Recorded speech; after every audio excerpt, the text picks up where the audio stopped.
الخلق كلهم محمد سيد الكونين والثقلين والفريقين من عرب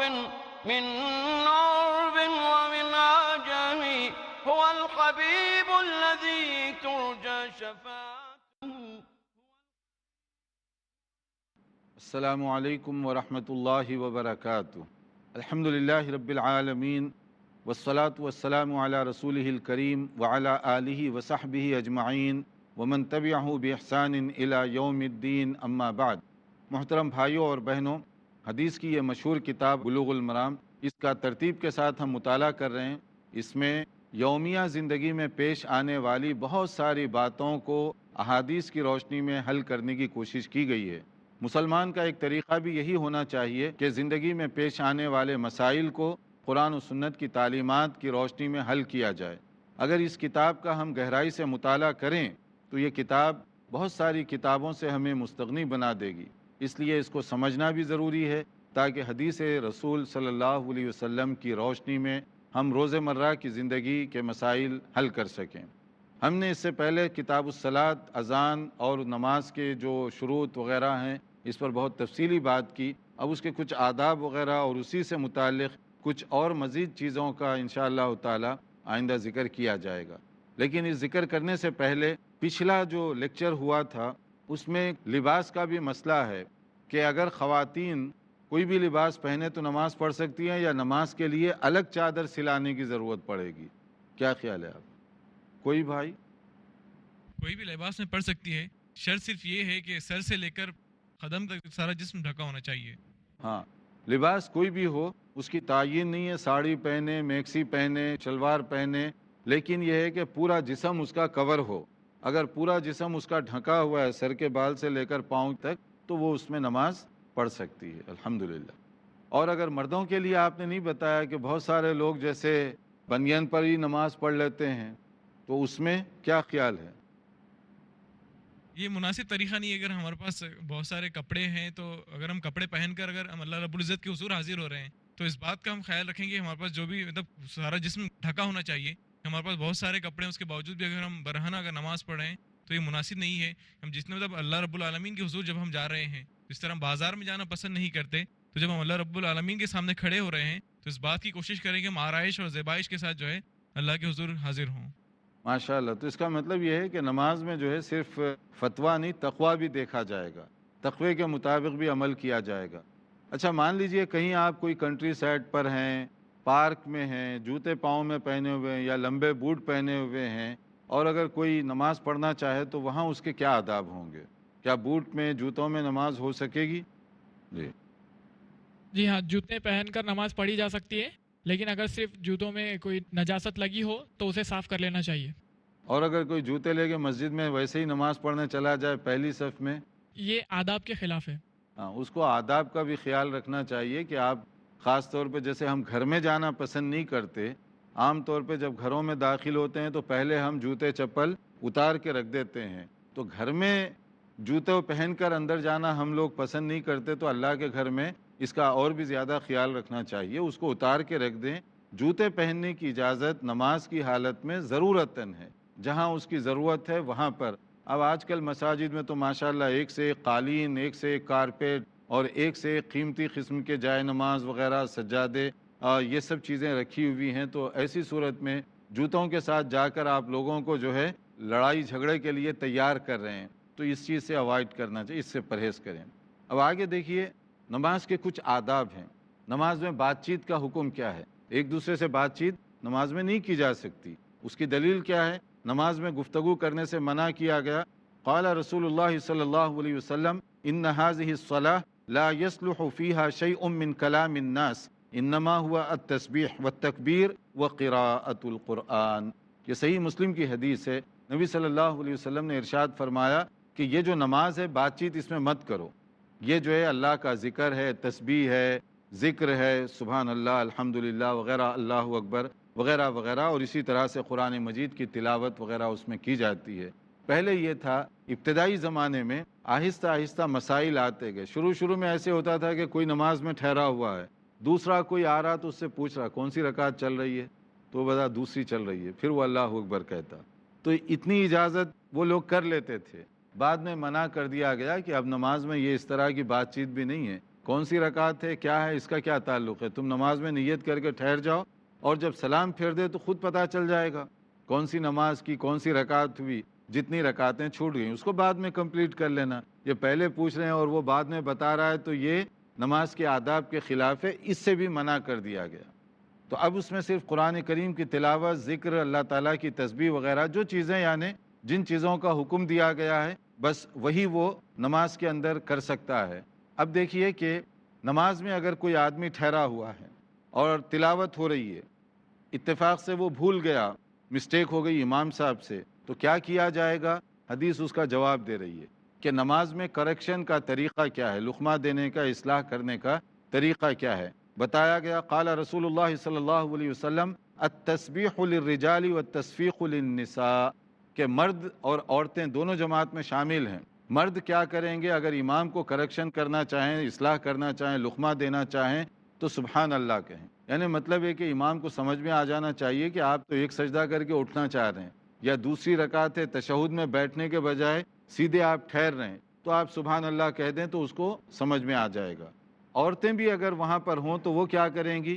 کیونکہ عورت کی آواز جو ہے وہ بھی پردہ ہے، تو اس کے اندر کیا کرنا چاہیے اس کو؟ صرف ایک چھوٹی سی آواز، تالی جو ہے نا، تصفیق، ایک ہلکی آواز کی تالی جس سے امام کو صرف اتنا اندازہ ہو کوئی آواز کر رہا ہے، اس کا مطلب میں نے کوئی غلطی کی ہے، کوئی کریکشن کرنا چاہتا ہے، تو اس کو تھوڑا سا اشارہ مل جائے گا اور وہ اس سے سمجھ بیٹھے گا کہ کیا وہ کر رہا تھا اور کیا کرنا چاہیے اس کو. یہ ادب بتایا گیا. اس میں ایک پوائنٹ یہ بھی نکلتا ہے کہ اگر جماعت کے ساتھ خواتین نماز پڑھنا چاہیں تو پڑھ سکتی ہیں. دوسرا نقطہ یہ بھی نکلتا ہے کہ مسجد میں آ کر عورتیں نماز پڑھنا چاہیں تو پڑھ سکتی ہیں. وہی اسی وقت تو یہ اشارہ ہوگا، اسی وقت تو یہ بات ہوگی. گھر میں بھی اگر بڑی جماعت ہو تو ہو سکتا ہے، ورنہ عام حالات میں یہ مسجد کے اندر، اسی سے کہا گیا لا تمنعوا اماء اللہ مساجد اللہ. صحیح بخاری کی حدیث ہے کہ اللہ کی بندیوں کو مساجد سے منع مت کرو، روکو مت ان کو.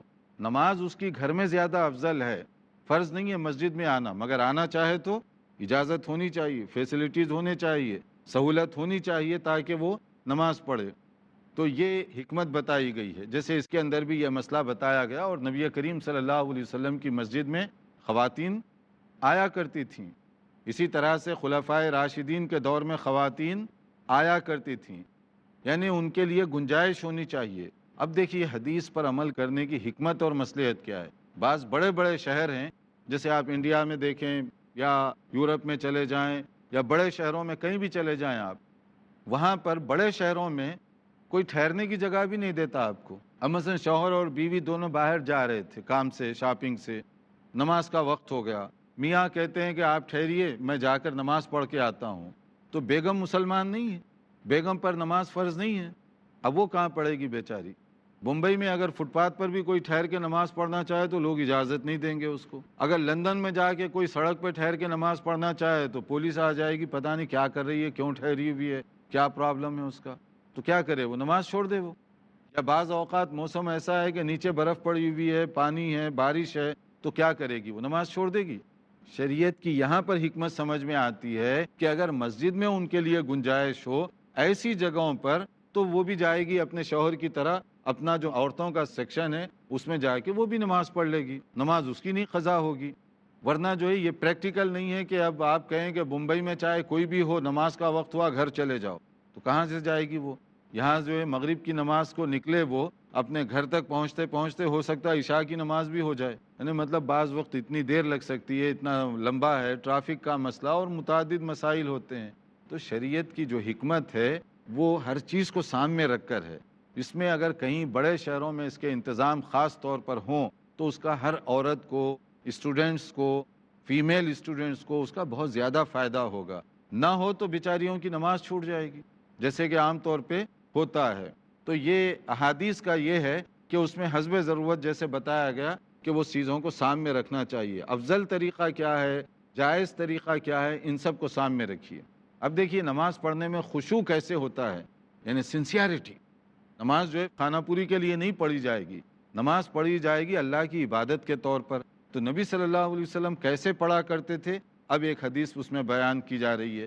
جیسے کہا گیا عن مطرف بن عبداللہ بن شقیر نبیہ قال، یہ بیان فرماتے ہیں کہ رأیت رسول اللہ صلی اللہ علیہ وسلم یصلی وفی صدرہ عزیز کا عزیز المرجلی، کہ نبی کریم صلی اللہ علیہ وسلم کو میں نے نماز پڑھتے ہوئے دیکھا ہے، آپ کے سینے سے ایسے آواز آ رہی تھی جیسے ہانڈیا کو کھولا دیا جائے تو اس کو گرم پانی کی جو آواز آتی ہے، من البکا، رونے کی وجہ سے۔ یعنی کیا مطلب، آپ سالن وغیرہ پکائیں یا اس کے اندر دودھ ہو یا پانی ہو تو ابلتے وقت ایک آواز آتی ہے، بوائل ہو تو آواز آتی ہے۔ نبی کریم صلی اللہ علیہ وسلم کی سینے سے اس طرح کی آواز آتی تھی جب قرآن مجید کی کوئی آیات سے گزرتے، یعنی اثر ہوتا تھا، عذاب کی آیت سے گزرتے، پناہ مانگتے اپنے لیے، اپنی امت کے لیے، نعمت اور اچھی اس سے گزرتے، اپنے لیے اور اپنی امت کے لیے طلب فرمایا کرتے تھے۔ ایک انداز ہوتا خشوع اور خضوع کا۔ یہ کیفیت اس وقت ہوتی ہے جب آدمی تلاوت سمجھ کر کرے اور وہ خشوع کے ساتھ ٹھہرے، ورنہ صرف جو ہے خانہ پوری کے لیے کرے گا تو وہ لطف نہیں آئے گا۔ دیکھتے رہیے پروگرام، ایک مختصر وقفے کے بعد انشاءاللہ دوبارہ حاضر ہوں گے۔ محمد سید الکونین والثقلین۔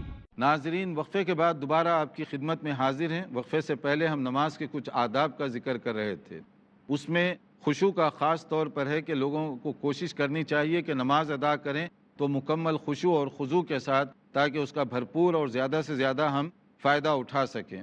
اب ایک مسئلہ یہ ہے کہ جیسے نماز میں گفتگو کرنے سے تو منع کر دیا گیا، اب نماز میں بعض اوقات آپ نفل پڑھ رہے ہیں، مسجد میں بھی ہیں یا گھر پر ہیں، اچانک کوئی آ گیا، سلام کیا، آپ جواب نہیں دیے، تو اس کو کیا سمجھ میں آئے گا؟ کیا آپ راضی ہیں، ناراض ہیں، غصے میں ہیں، موڈ آف ہے، کیوں نہیں جواب دے رہے ہیں؟ ہو سکتا ہے نا اس طرح کا۔ یا جماعت ہو رہی ہے، پھر تو معلوم ہے کہ سب نماز پڑھ رہے ہیں، جواب نہیں دیں گے۔ اکیلے آپ مسجد میں بھی نماز پڑھ رہے ہوں تو کبھی کبھی یہ ڈاؤٹ ہو سکتا ہے۔ تو ایسی صورت میں اگر صرف ہاتھ کا اشارہ کر دیا جائے یا کھکار دیا جائے تھوڑا سا، اس کو پتہ چل جائے گا کہ آپ نماز پڑھ رہے ہیں، تو اتنا اشارہ کافی ہے، ہاتھ کا اشارہ خاص طور پر یہ کافی ہے۔ یہ نہیں کہ جماعت ہو رہی ہے، ایک آدمی آیا السلام علیکم، ہاتھ اٹھائے، پھر سارے نمازی ہاتھ اٹھا دیے، پھر دوسرا السلام علیکم، پھر ہاتھ اٹھا دیے، یہ نہیں۔ یہ اس وقت میں ہے جب آپ جو ہے خاص طور پہ اس کی ضرورت محسوس کریں، اکیلے نماز پڑھ رہے ہیں، چاہے مسجد میں ہو، چاہے کہیں ہو، یا باہر سے آنے والوں کو آپ کو اشارہ کرنا چاہتے ہیں تو صرف اس حد تک اجازت دی گئی ضرورت کے لحاظ سے، تو وہ ضرورت کی حد تک ہی اس کو رکھنا چاہیے۔ جیسے ایک صحابی پوچھتے ہیں کہ قلت لبلال کیف رأیت النبی صلی اللہ علیہ وسلم یرد علیہم حین یسلمون علیہ وہو یصلی، کہ نبی کریم صلی اللہ علیہ وسلم جب نماز پڑھتے اگر کوئی سلام کرتا پھر آپ کیسے جواب دیا کرتے تھے؟ تو کیا جواب دیا گیا؟ تو فرمایا گیا قال یقول ہاکذا وبسط کفہ، کہ انہوں نے کہا کہ اس طرح سے، ہاتھ کا اشارہ کر کے کہا اس طرح سے، یعنی نماز پڑھ رہے ہیں، ہاتھ باندھے ہوئے ہیں، کوئی سلام کیا تھوڑا سا، تو اس سے کیا ہوا؟ پتہ چل گیا آنے والے کو کہ بھی نماز میں مصروف ہیں، تو اب وہ برا بھی نہیں سمجھے گا، تھوڑی دیر کے لیے انتظار بھی کرے گا۔ ورنہ کیا ہوتا ہے بعض اوقات اب وہ سلام پہ سلام کرے گا یا سوال کرنا شروع کر دے گا اور سوچے گا کہ کیوں نہیں جواب دے رہے ہیں۔ جیسے بعض لوگ ہوتا ہے نا، ایک بار موبائل نہ اٹھاؤ، 2 بار 3 بار 4 بار فوری رنگ کریں گے، تو آدمی جو ہے اور پریشان ہو جائے۔ تو عقل مند لوگ ہوتے ہیں تو وہ سمجھ جاتے ہیں بھئی ایک بار نہیں اٹھا رہا، کوئی مصروف ہوگا، 5-10 منٹ کے بعد فون کریں۔ ورنہ جو ہے اب وہ فون پہ فون کرنے کا مطلب ہے جو اٹھانے والا وہ بھی نہیں اٹھائے گا پھر۔ تو نماز میں بھی جو ہے ذرا سا آدمی کو احتیاط کے، سوال پر سوال آپ کریں گے تو اس کی وجہ سے اس کو اور زیادہ پریشانی اور تکلیف ہوگی۔ اسی طرح سے نماز میں جو ہے بعض اوقات ہلکا سا حرکت اگر آپ کرتے ہیں تو نماز میں کوئی فرق نہیں پڑتا۔ جیسے نبی کریم صلی اللہ علیہ وسلم کبھی کبھی ایسے بھی ہوتا ہے کہ اپنی نواسی کو لے کر، حضرت زینب کی بیٹی حضرت امامہ، ان کو گود میں لے کر بھی آپ نماز پڑھے ہیں۔ تو اب بچی کو لے کر اگر پڑھیں گے تو حرکت تو ہوگی، خاص طور پہ جب سجدے میں جاتے تو آپ اس کو نیچے بٹھا دیا کرتے تھے۔ تو اتنی حرکت سے نماز میں فرق نہیں پڑتا، لیکن یہ سب چیزیں ضرورت کے لحاظ سے ہیں۔ جیسے یہاں پر کہا گیا نبی قتادہ رضی اللہ تعالیٰ عنہ قال، حضرت ابو قتادہ رضی اللہ عنہ بیان فرماتے ہیں کان رسول اللہ صلی اللہ علیہ وسلم یصلی وہو حامل امامہ بنت زینب، کہ نبی کریم صلی اللہ علیہ وسلم کبھی کبھی اپنی نواسی جو امامہ حضرت زینب کی جو بیٹی ہیں ان کو لے کر کبھی کبھی آپ نماز پڑھتے تھے۔ فَإِذَا سَجَدَ وَضَعَهَا، جب سجدے میں جاتے تو ان کو ایک جگہ بٹھا دیتے، وَإِذَا قَامَ حَمَلَهَا، اور جب سجدے سے اٹھتے یعنی رکعت کے لیے ٹھہرتے تو آپ کیا کرتے، ان کو پھر سے اٹھا لیا کرتے۔ تو اب یہ تھوڑی سی حرکت ہوئی کہ نہیں ہوئی؟ یعنی گود سے آپ نیچے بٹھائے، پھر سجدہ کیا، سجدے سے فارغ ہو کر گود میں پھر اٹھا لیے، تو تھوڑی سی حرکت ہے نا، اتنی حرکت کی گنجائش، زیادہ نہیں، اتنی حرکت کی اجازت اور گنجائش ہے، لیکن یہ بھی حسب ضرورت۔ کہیں اگر مسئلہ ہی نہیں معلوم ہے، آپ مسجد میں چلے گئے اپنی بیٹی کو لے کر، مصلی سارے آپ کے پیچھے پڑ جائیں گے، نمازی سارے کہ آیا کیوں مسجد میں، بچے کو کیوں لائے، نہ جانے کیا کیا، تو مختلف قسم کے لوگ اعتراضات کریں گے۔ تو یہ پہلے ذہن سازی بھی ضروری ہے، اور مسائل معلوم کریں تو لوگوں کو معلوم ہوگا کہ اس کے لیمٹس کیا ہیں، باؤنڈریز کیا ہیں، کس حد تک آپ کر سکتے ہیں، کس حد تک نہیں کر سکتے۔ اسی طرح نماز آپ پڑھ رہے ہیں، کبھی کوئی خطرے والی چیز سامنے آ گئی، کیا کریں گے؟ اس میں آپ اس کو مار سکتے ہیں، جیسے سانپ آ گیا، اب آپ کہتے ہیں نماز میں تقوی کے خلاف ہے، تو پھر سانپ تو اپنا کام پورا کر دے گا، تو اس لیے وہاں پر آپ کو اس طرح کی کوئی چیز ہو جائے تو اس کے مارنے کی اجازت ہے۔ سانپ آ گیا، بچھو آ گیا، یا اچانک آپ دیکھیں آگ بھڑک اٹھی، تو آپ پوری نماز پڑھنے تک کیا ہوگا؟ آگ اپنا انتظار کرے گی کہ جناب آپ نماز پڑھ رہے ہیں، پڑھ لیجئے، دعا وغیرہ کر لیجئے، پھر ہم اپنا کام کریں گے۔ ایسا تو نہیں ہوگا۔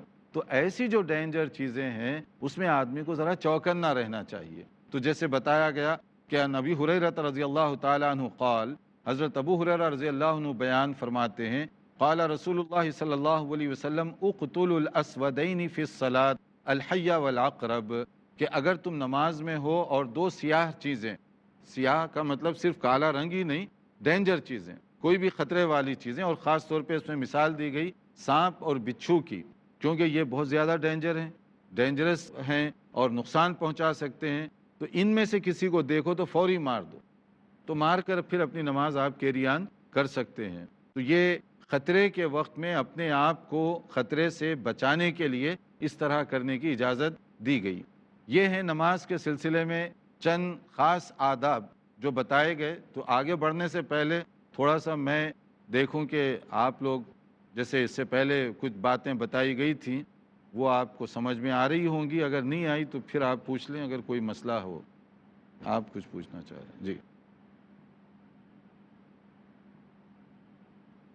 شیخ، آپ نے ابھی جو بتایا کہ نماز میں حسب ضرورت ہلچل کی جا سکتی ہے، جیسے کوئی بچے کو اٹھانا ہے، اسے بٹھانا ہے، اس طرح کی چیزیں، بعض لوگ کہتے ہیں کہ یہ حکم منسوخ ہو چکا، یہ حدیثیں جو ہیں یہ منسوخ کی گئی ہیں، تو اس کے بارے میں ذرا وضاحت کیجیے۔ دیکھیے میرے بھائی، حدیث کو منسوخ کرنے کے لیے بھی کوئی حدیث چاہیے نا۔ میری اور آپ کی اوپینین اور خیالات سے حدیث منسوخ نہیں ہوتی، حدیث کو کینسل کرنے کے کوئی خاص دلیل چاہیے۔ یہ جو چیزیں بتائی گئی ہیں یہ پہلے ہی گزرا کہ بات چیت کرنا اس سے منع کیا گیا، یہ منسوخ ہو گیا، یہ آپ کہہ سکتے ہیں بعد میں آنے والی احادیث کے ذریعے سے۔ اور یہ جو حرکت ہے اس کو منسوخ کرنے کے لیے ہمارے پاس کوئی دلیل نہیں ہے۔ تو اگر کوئی ایسا، مثلا آپ یہ کہنا چاہتے ہیں کہ اگر سانپ آ جائے تو اب آپ حرکت نہ کریں، تو یہ کیسی بات ہوگی؟ یا کوئی بچھو نکل آئے وہاں پر اور آپ جو ہے ویسی نماز کے اندر ٹھہرے رہیں، یہ کیسی بات ہوگی؟ یہ چیز جو ہے ویسے بھی کامن سینس کی ہے کہ اگر یہ کوئی خطرے والی چیز ہو تو آپ کو چاہیے کہ اس خطرے سے پہلے نمٹ لیں۔ اور شریعت ہمیں خواہ تنگ کرنا نہیں چاہتی کہ آپ جو ہے اپنے آپ کو نقصان پہنچیں۔ اگر آپ جان کر اپنے آپ کو نقصان پہنچائیں گے تو یہ تو شریعت کے مزاج کے خلاف ہوگا۔ اللہ تعالیٰ نے سہولت جہاں رکھی ہے، ہم اپنی طرف سے سختی کر کے اس سہولت کو ختم نہ کریں۔ یہ اور جی شیخ، ایک اور سوال ہے۔ بعض لوگ یہ کہتے ہیں کہ عمر رضی اللہ تعالیٰ عنہ نے عورتوں کو مسجد میں جانے سے منع کر دیا تھا، اور وہ خلفائے راشدین میں سے ہیں، اس لیے ان کا اجتہاد مان لینا امت کے لیے ضروری ہے۔ اور وہ اس طرح کی لاجک پیش کرتے ہیں کہ دیکھو، اللہ کے رسول کے زمانے میں تو قیدی بھی مسجد میں باندھے جاتے تھے، اناج بھی مسجد میں رکھا جاتا تھا، اور حکومت کے سارے فیصلے مسجد میں کیے جاتے تھے، یعنی وہی جیل خانہ تھا، وہی گودام تھا، اور وہی پارلیمنٹ تھا۔ تو کیا آج کے زمانے میں آپ اس طرح سے کریں گے؟ ماشاءاللہ، اچھی بات آپ نے کی ہے کہ حضرت عمر رضی اللہ عنہ کے زمانے میں عورتوں کو روکا گیا ہے۔ پہلی بات تو جو ہے یہ اس بیک گراؤنڈ میں بات درست نہیں ہے۔ حضرت عمر رضی اللہ عنہ نبی کریم صلی اللہ علیہ وسلم کے فرمان کے خلاف کیسے جا سکتے ہیں؟ نبی نے تو کہا، صحیح بخاری کی حدیث ہے، لا تمنعوا اماء اللہ مساجد اللہ، اللہ کی بندیوں کو مساجد سے مت روکو۔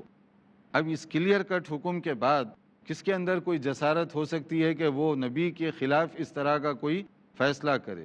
زیادہ سے زیادہ جو بات آپ کو ملے گی وہ یہ کہ مردوں کے لیے ایک دروازے کو مقرر کر دیا گیا آنے کا راستہ، خواتین کے لیے ایک اور جگہ کو مختص کر دیا گیا تاکہ خواتین ادھر سے آئیں، آپس میں اختلاط اور مدبھیڑ نہ ہونے پائے۔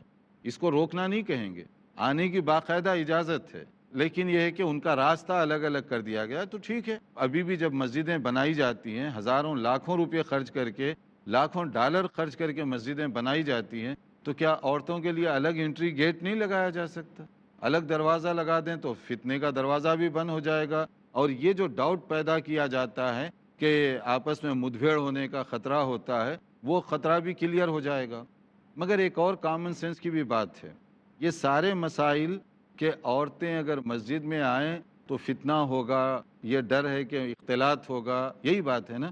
تو یہاں پر تو یہ مسائل ہو رہے ہیں، سڑک پہ آپ چلے جاتے ہیں تو وہاں ڈر نہیں ہوتا، وہاں سڑکیں الگ ہیں۔ یا آپ جو شادی خانے میں جا رہے ہیں، ویڈنگ ہال میں جا رہے ہیں، تو دیکھا ہے وہاں کا تماشا، اسکول میں روزانہ بچوں کو چھوڑنے کے لیے مردوں سے زیادہ عورتیں جاتی ہیں، شاپنگ کے لیے ضرورتاً، یہ ونڈو شاپنگ کی بات نہیں کر رہا ہوں میں، ضرورتاً جو شاپنگ کے لیے جاتی ہیں، گروسری وغیرہ، وہ عورتوں کو زیادہ جانا پڑتا ہے۔ تو وہاں تو سارے مرد انجوائے کر رہے ہیں، خطرہ نہیں ہو رہا وہاں پر، کوئی ڈاؤٹ نہیں ہے، کیونکہ ہمارا کام وہ کر رہی ہے وہاں۔ تو اس لیے ہم جو ہے ان کو وہ ساری ڈیوٹی دیے ہوئے ہیں۔ صرف مسجد میں آنے کے لیے یہ ساری پرابلمس کہ فتنہ وہاں ہوگا، ڈر وہاں ہوگا، مسجد سے زیادہ سڑک پہ ڈر ہے، مسجد سے زیادہ شادی خانے میں ڈر ہے، مسجد سے زیادہ روزانہ اسکول کے جگہ پر ڈر ہو سکتا ہے، تو وہاں روکنا چاہیے، وہاں تو کوئی مسئلہ نہیں اٹھاتا اس کے خلاف۔ دیکھیے شریعت جو میں نے کہا جو اجازت دیتی ہے اس میں بڑی حکمتیں ہیں۔ ہم یہ نہیں کہتے کہ مسجد میں آنا اس کے لیے فرض ہے، ہم یہ کہتے ہیں کہ اس کی اجازت ہے اور اس کی گنجائش مساجد میں ہونی چاہیے، اور بڑے شہروں میں اس کی ضرورت ہے۔ ہر آدمی چاہے وہ کسی مکتب فکر کا ہو، وہ سب جانتے ہیں کہ بڑے شہروں میں واقعی ضرورت ہوتی ہے۔ ورنہ میرا یہ کوشچن آپ سے سمپل ہے، دلی میں، مدراس میں، بنگلور میں، بمبئی میں، یہ جو بڑے شہر ہیں، نماز کا وقت ہو گیا، خواتین کے لیے مسجد میں گنجائش نہیں، تو آپ کہاں جا کر اس کو نماز پڑھوائیں گے؟ تو یہ پریکٹیکل چیز بھی ہے نا، کیا دین ہمارا محدود ہے مردوں کے لیے، عورتیں اس میں پریکٹس نہیں کریں گی؟ تو یہ سب چیزوں کو سامنے رکھیں تو سمجھ میں آتا ہے کہ واقعی اس کا فائدہ ہے۔ دوسری جو بات آپ نے کہی کہ نبی صلی اللہ علیہ وسلم کے زمانے میں قیدی وغیرہ بھی رکھے جاتے تھے، یہ حسب ضرورت رکھے جاتے تھے، ہر وقت نہیں رکھے جاتے تھے، اور یہ سنت اگر آج بھی کوئی مصلحت ہو تو برابر اس پر عمل کیا جائے گا۔ نہیں کرنے کی وجہ سے ہم مساجد کی اہمیت کو گھٹا دیے، صرف 4 رکعت کی مسجد بنا کر رکھ دیے، اس کی جو سوشل حیثیت تھی، مرکزی حیثیت تھی، وہ سب ختم ہو گئی۔ ورنہ غیر مسلم کے وفود مسجد میں آیا کرتے تھے نبی صلی اللہ علیہ وسلم کے زمانے میں، آج بھی چاہیں تو آ سکتے ہیں۔ آج ہماری مسجد کے دروازے کیوں بند ہیں؟ کس نے منع کیا ہے ان کو؟ ہم لوگوں نے منع کیا نا، شریعت تو نہیں منع کر رہی ہے۔ جو جہاں ضرورت ہے وہ اگر خطبہ سننا چاہتے ہیں، درس سننا چاہتے ہیں تو نہیں آئیں گے، آ سکتے ہیں۔ یہ اور اس طرح کی بہت ساری ہماری ماشاءاللہ باتیں ہیں جو نماز سے جڑی ہوئی ہیں، مساجد سے جڑی ہوئی ہیں، اور بہت سی غلطیاں، غلط فہمیاں، کنفیوژنس، یہ سب چیزیں اگر ہم حدیث پر توجہ دیں انشاءاللہ تعالی ایک ایک کر کے حل ہوتی جائیں گی۔ دیکھتے رہیے ہمارا پروگرام، باقی مسائل کے لیے انتظار کیجیے ہمارے اگلے لیکچر کا، انشاءاللہ نئی معلومات کے ساتھ حاضر ہوں گے۔ والسلام علیکم ورحمۃ اللہ وبرکاتہ۔ مولاي صل وسلم دائما أبدا على حبيبك خير الخلق كلهم محمد سيد الكونين والثقلين والفريقين من عرب ومن عجم، هو الحبيب الذي ترجى شفاعته، هو الحبيب الذي ترجى شفاعته، لكل هول من الأهوال مقتحم. مولاي صل وسلم دائما